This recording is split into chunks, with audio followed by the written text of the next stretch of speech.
Myths of Our Land, Chief Croton. Between the island of Manhattan and the Catskills, the Hudson shores were plagued with spooks, and even as late as the 19th century, Hans Andersen, a man who tilled a farm back of Peekskill, was worried into his grave by the leaden-faced likeness of a British spy whom he had hanged on General Putnam's orders. Old Poot doubtless enjoyed immunity from this vexatious creature, because he was born with few nerves.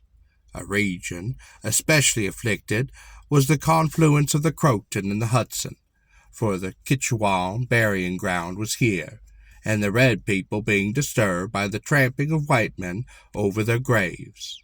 The walking Saccoms of the Teller Point were nightly to be met on the errands of protest. These Indians had built a palisade on Croton Point, and here they made their last stand against their enemies from the north. Throughout the fight old Chief Croton stood on the wall, with arrows showering round him, and directed the resistance with the utmost calm. Not until every one of his men was dead, and the fort was going up in flames about him, did he confess defeat. Then, standing amid the charred timbers, he used his last breath in calling down the curse of the Great Spirit against the foe. As the victorious enemy rushed into the enclosure to secure the scalps of the dead, he fell lifeless into the fire, and their jubilant yell was lost upon his ears. Yet he could not rest, nor bear to leave his ancient home.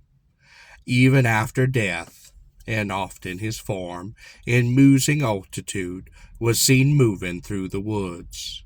When a manor was built on the ruins of his fort, he appeared to the master of it, to urge him into the Continental Army, and having seen this behest obeyed, and laid a solemn enjointure to keep the freedom of that land forever, he vanished, and never did appear again.